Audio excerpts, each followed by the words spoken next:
안녕하세요. 한국공론포럼 박태순입니다. 오늘 우리가 함께 공부할 주제는 주민 권력과 주민 주체성입니다. 이 주제는 지난 시간의 연장선상에서 권력을 형성하는 주민이 어떻게 삶의 주체로 서는가를 다루는 문제입니다. 주민 권력과 관련해서 주민 주체성을 다루는 이유는 무엇일까요? 주체성을 갖는다는 것이 주민 권력 형성에 매우 중요하기 때문입니다. 스스로 문제를 해결하려고 하는 의지, 주체성이 있을 때 주민 권력이 형성될 수 있고, 주민이 권력을 가질 때 주체성은 더욱 강해질 수 있기 때문입니다. 그렇다고 아무 근거 없이 의지만 있다고 주체화가 가능한 것은 아닐 것입니다. 권력이 뒷받침될 때 주체적인 의지는 현실이 될 수 있을 것입니다. 주체적인 의지가 있어야 권력이 형성될 수 있고, 권력이 있어야 주체화는 또 현실적인 의미를 갖게 될 것입니다. 좀 더 깊이 얘기해 봅시다. 주체화란 단순히 독립적인 개인이 되는 게 아니라 사람이 관계 속에서 스스로 삶의 주인이 되어가는 과정을 말합니다. 그렇다면 주민주체화는 무엇을 뜻할까요? 그것은 행정, 정당, 시장이 주도하는 질서 속에서도 주민이 자기 삶의 문제를 스스로 인식하고 그 문제 해결 과정에서 직접 나서게 된다는 말을 의미합니다. 하지만 오늘날 한국의 주민들은 어떻습니까? 여전히 행정의 수혜자, 즉 정책의 대상자 위치에 머물러 있는 것 아닙니까? 따라서 우리가 던져야 할 질문은 명확합니다. 권력이 없는 주체화는 가능한가?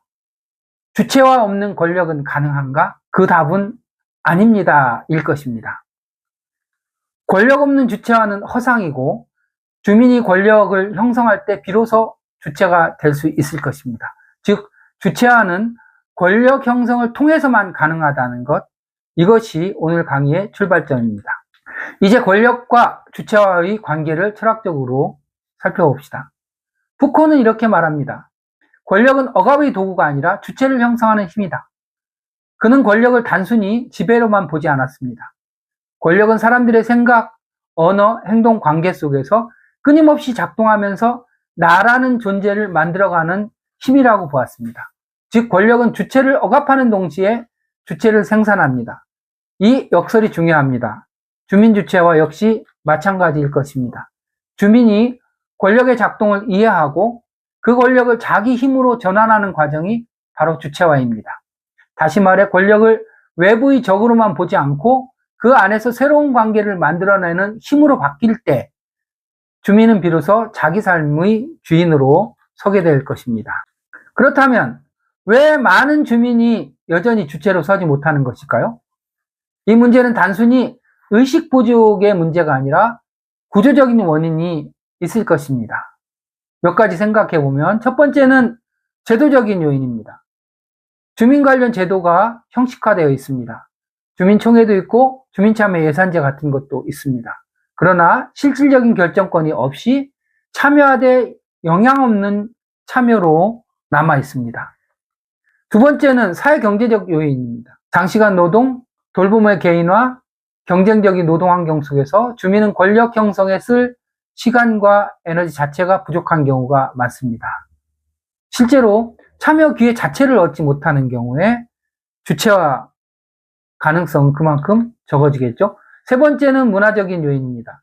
한국 사회는 여전히 아직도 권위주의, 갈등 회피, 정치 의존적인 문화가 남아 있습니다. 주민이 스스로 권력을 만들어가는 문화적 기반이 대단히 취약합니다. 네 번째는 구조적 요인일 것입니다. 중앙 집권적 정치 구조와 정당 중심의 의사결정은 주민의 의제, 예산, 정책 결정권을 상부에 집중시킵니다. 결국 이런 모든 요인이 주민의 주체성을 약화시키는 요인이자 주민 권력이 부재한 구조적인 요인이 될 것입니다. 즉 참여는 있지만 권력 없는 참여, 자치는 있지만 주체 없는 자치에 머물러 있는 것입니다. 이 상태에서는 아무리 많은 참여 기회가 주어진다 하더라도 실질적인 변화, 주민의 주체화는 일어나지 않을 것입니다. 주민 권력과 주민 주체성은 별개의 것이 아닙니다. 이 두 가지는 서로가 서로를 조건짓는 관계인 것입니다. 우선 주체는 있지만 권력이 없는 경우를 상상해 봅시다. 쉽게 말해 뜻은 있지만 실천할 힘이 없는 경우입니다. 예를 들면 어떤 학생이 학교 급식 문제를 바꾸고 싶다고 생각했습니다. 그래서 친구들과 이야기하고 선생님께 건의도 했습니다. 하지만 학교가 규정상 바꿀 수 없다고 하면서 아무것도 바꾸지 않습니다. 이때 학생은 자기 생각, 즉 주체성은 있지만 그 생각을 실제로 바꿀 수 있는 힘, 권력은 없는 것이죠. 반대로 권력은 있지만 주체가 없는 경우도 생각해 볼 수 있습니다. 즉 힘은 있지만 스스로 생각하지 못하는 경우죠. 예를 들어서 학급 반장이 규칙을 정할 수 있는 권한을 가지고 있다고 해봅시다. 그런데 본인이 생각해서 결정하지 않고 선생님 말만 그대로 따르고 친구들의 의견을 무시해서 혼자 결정한다면 반장은 권력은 있지만 스스로 판단하고 책임지는 주체성은 없는 것이 되는 것이죠. 이런 경우를 권력은 있지만 주체가 없는 경우라고 말할 수 있을 것입니다. 말로는 주체라고 하지만 실제로는 영향력이 없습니다. 주체 없는 권력은 일시적인 힘에 불과할 것입니다. 사람들의 동의와 참여가 없으면 권력은 결코 오래가지 못합니다. 따라서 진정한 주민 권력은 주민 주체화와 함께 성장할 때 의미가 있을 것입니다. 주민이 문제를 스스로 발굴하고 함께 논의하고 합의하고 실행할 때 그 과정에서 주민 권력과 주체성은 동시에 형성될 것입니다. 즉 권력의 형성은 곧 주체의 형성이 될 것입니다. 그리고 그것이 주민이 단순한 행정 참여를 넘어 삶의 민주주의를 확장하는 계기가 될 것입니다. 주민이 주체로 서기 위한 몇 가지 과제를 생각해 봅시다.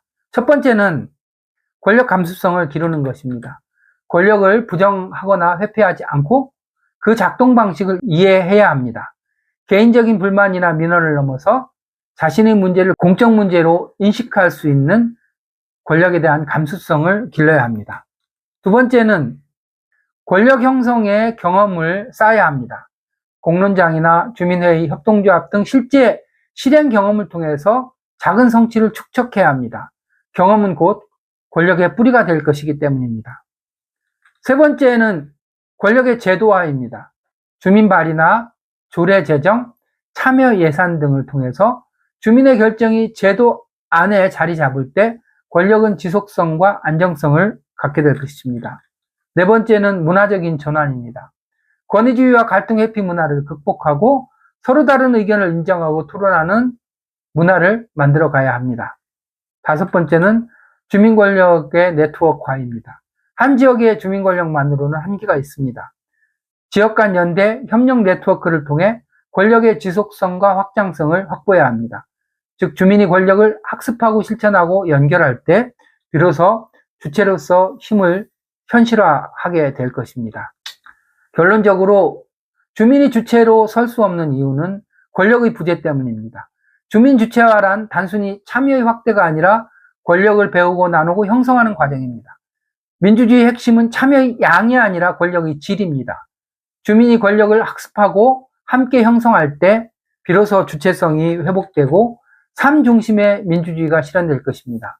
결국 주민 권력은 주체화를 가능하게 하는 토양이고 주체화하는 권력을 지속시키는 에너지가 될 것입니다. 이 두 가지가 결합될 때 민주주의는 제도에서 삶으로 확장될 것입니다. 오늘 다소 철학적인 주제, 주민 권력과 주민 주체성이라는 주제를 가지고 공부했습니다. 조금 어려우셨나요? 오늘 강의가 의미가 있었다면 구독과 좋아요 부탁드립니다. 감사합니다.